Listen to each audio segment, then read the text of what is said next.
Welcome back, AP. I'm here today to talk about the railroad, so get excited.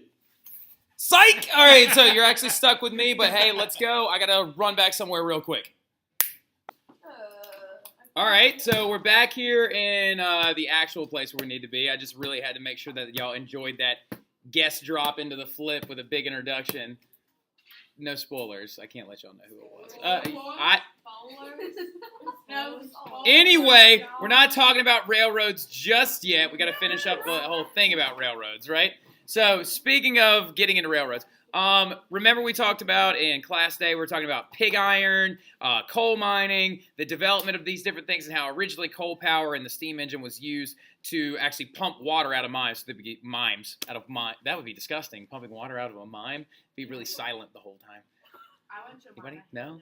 All right. So anyway, so the big thing is though, the original steam engines invented by Savory and Newcomen, their purpose was to pump water out of those mines so they could be dug deeper and deeper and deeper to access that coal because wood was running low because we want to make what, Kate Miller? Say pig iron. Pig iron. Thank you, Kate and Emily. Pig iron, right? So the big thing is, as this keeps going and advancing, they demanded a new type of steam engine because the original ones by Savory and Newcomen were just kind of inefficient, right? As we all know, if you have a limited amount of water in a pot and it's boiling, shut up. So like if it's bubbling, all right, if it's doing that thing, eventually that water will be converted into steam and you won't have any water left. So a lot of these early steam engines kind of crapped out, died really quickly, were super inefficient and stuff like that. So James Watt then comes along and he develops this version of the steam engine, right? His version of the steam engine is equipped with one key essential piece. It's these pieces down here at the bottom. They're called condensers. So a lot of that extra steam, right, that is not necessarily released just for pressure reasons, is going to be captured in a small, like, vat, or a vial, vat, chamber, probably chamber, better word. Yeah, chamber. A pod, yeah. And then that is then going to condense down the sides, and it's going to reserve a lot of that water, making it much more efficient. And his design was so efficient that we still constantly use him to refer to electrical current passing through a wire, because his steam engine still is the thing that powers your lights. It powers your everything, because steam engines are still the thing that develop the power that we use every single day. So yeah, coal burning power plants, right? So now get into it though. Get excited. We're talking about railroads. All right. All right. So anyway, now railroads, as Mr. Cranston is very, very excited about all the time. I'll show you in a little bit. Now, roads. Here's the thing. Railroads. The eternal question is always, what came first, the rail or the road? All right, so, well, it turns out the roads came first. Roads were already around, right? Now, the big thing that y'all are probably wondering is, well, what were the roads made of, right? Well, the roads were actually just like either flattened earth without any grass on it. Stone requires mining. You got to go get it. Plank boards.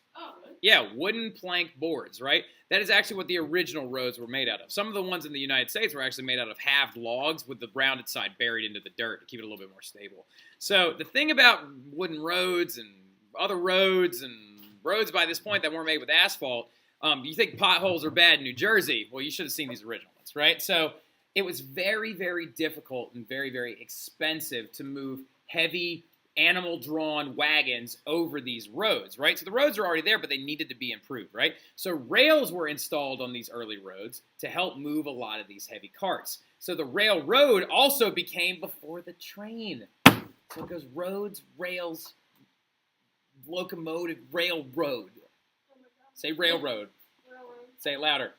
Railroad. Yeah, railroads. All right, so now the thing about it is the earliest locomotive of sorts was actually a car. So ironically enough, the car came before the train. All right, so anyway, now the original locomotive was actually on wheels, right? It was designed by a French inventor named Nicolas Escargot. All right, so now I can't pronounce his name, but the last part of it's like Cugnout. It's like cool. Wow. All right, so now his original locomotive though was steam powered. It had this gigantic vat, as you can see on the front of it, right? It only traveled 10 miles an hour, which is about how fast a stagecoach with a horse drawn on it actually goes. And ironically enough, it was invented around the mid-1700s, and by 1771, the first car accident had happened. train. They ran one of these cars into a giant brick wall. And y'all missed it. We're talking about railroads. Hey, we're talking about railroads. Ew, railroads. I don't like your reaction, Allie. That seemed kind of salty. Speaking of salt. So, everybody was really upset that this giant car had actually ran into this thing. But this is actually an original woodcut that was made 30 years later, the very first car crash. So to make moving things over these new railroads more efficient, this guy named George Stephenson comes along, and he invents what he calls the rocket, right? And it was redesigned and actually patented in 1830. The rocket train? Yeah, well, no, it was like, so the rocket was the name of the train, but it wasn't actually a rocket train. He called it the rocket because he was like, oh, it's using steam power and pressure to move down the train tracks, right? Sad. So, yeah. Ironically enough, the very first design could only go about 16 miles an hour, but it still was more efficient than, like, whatever. And then it went a blinding, by the late 1800s, a blinding 50 miles an hour. Oh my God. People were actually afraid of him. They were like, what if we all die moving at such excessive speeds? Like, so, anyway, George Stephenson's rocket was monumental, though. So because of this, the locomotives were now used to move these coal deposits along much, much larger areas. They were also used to move industry along much larger areas. So railroads could be directly linked to the growth of business within all of Britain, right? Railroads are now going to be built rapidly all over the island, right?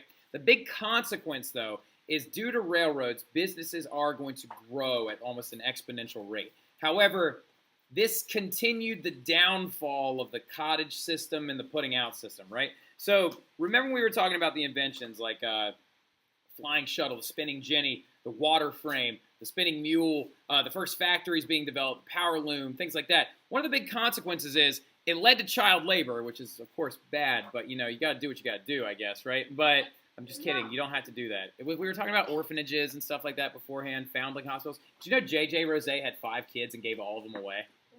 I know. Gave all of them to hospitals. It's ridiculous. Now, anyway, so... No, J.J. Rose is Jean-Jacques Rousseau. It's just the rap name that I give him. All right, so it's fresh. His mixtape any day now. SoundCloud. He's got a tattoo on his face. It says the social contract on it. And then on this side it says the general will. All right, so anyway, now, really quick. So the cottage system and the putting out system were already kind of falling apart because of the expansion of business.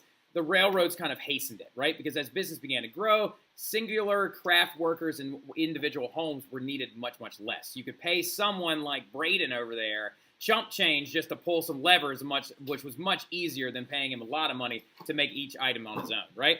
So furthered the growth, though, of this thing, what was known as the urban working class, right? So, which is of the product of the Industrial Revolution, right? The urban working class. Now, the railroads, though, were so impactful and so important. Don't have like PTSD. Just wait. All right. So anyway, now speaking of that, even like Claude Monet. Monet fans? Any Monet fans in the house? Big time painter. The lily guy? Yeah, the lily. No, wait. Is he the lily guy? Monet's lilies, right? Look that up. Well, he's a lot of like broad brushstrokes, like borderline impressionism. No, he is impressionist. Yeah, he like big, like a Van Gogh-esque kind of thing, right? Mid 1800s, massive movement towards like maybe not looking like a photograph, but just kind of looking like this is one of his famous. Are you okay with being on the flip? Yeah, that one right there. Railroads were such a that's him. Yes, the water lilies. Yeah, so that was a really, really big one for him because of the fact that like the railroads were so important that he even like painted railroad stations. He painted locomotives. He painted all these things. So they were such a big deal in society in mid 1800s Europe. The main colors of a railroad? What do you mean? Like red. Oh, no, it was actually, that was just kind of adopted because of traffic. And then engineers are going to come along and they're going to develop new advancements like tunnels that go all the way through mountains and bridges that span valleys and all these other amazing things, right? Hey! I'm flipping. What? Calm down. All right, so anyway, now, this building right here is just kind of the apex of the Industrial Revolution in Britain, right? Any Premier League soccer fans in the house? Yeah? You know the team Crystal Palace. Crystal Palace, right, is named after this building right here. That was designed in 1851. It was like a World's Fair, right? It was a giant expo and a huge event in 1851 that Britain showed off every huge technological advancement, and it was like the World's Fair of the Industrial Revolution. Every new invention, every new design, every new textile, every new thing that came along, it was here. It's almost like these technology conventions that we have now that show off all the new stuff. that was here at the Crystal Palace, made completely out of wrought iron and glass. That's why it was called the Crystal Palace, right? Guess what happened to the wrought iron glass building? It burnt down. Now, anyway, so it burnt. No, a guy tried to start a fire, a small fire in one of the offices, and then it burned down. Yeah, it just got so hot that it melted. But the Crystal Palace isn't there anymore, but it's still a marquee event. And it kind of shows the, not the apex, like the finishing of the industrial process in Britain, but it serves as like a marquee moment. All right, let me move my face. Anyway, because Britain was known as like the workshop of the world, right? Every new amazing thing that was made was done in Britain. For example, this is to give you some instances of like from the time spans of about 1750 to about 1851, our general dates of the Industrial Revolution. Britain produced 2/3 of the world's coal by 1851 and a half of all of its iron and cotton. Yeah, textiles anyway, cotton textiles. So that's a huge advancement. That's the world market in both those things. Their population not population. Sorry, their gross national product. You know what GNP is? Gross national product? It's like the amount of things made in a country within a year, right? So in 1750, they made 2% of the world's gross national product. And by 1860, 20%. 1 out of every 5 products that was walking around Europe came from Britain, right? So 4 times, they increased their national, wealth 4 times over. It quadrupled in those years, and their population in 70 years went from 9 million to 21 million. So they had a gigantic population boom. And the other big things, though, are 2 kind of negative ends. So all these things are amazingly great, right? These are all fantastic things. Make sure you know these numbers and what they mean, stuff like that. Give me some arrows, some little things like that. But everything, as we were talking about in European history, has a bad side. Everything that starts out good ends up going wrong, right? So, for example... there you go, like life. All right, so now, Thomas Malthus is a big one. He wrote an entire essay on the principle of population growth. He always said that population growth can only go with how much a country can provide for its people. And he, there you go. And, well, his big thing was he believed there were natural checks and balances to population growth. What do you think the 3 natural checks and balances are to population growth according to Malthus are? Disease, hunger or poverty, and war. Taxes. That's what my dad would say. Like the government taking my money. I was like, all right, what's up? Oh, yeah, there's nothing more constant in life than death and taxes.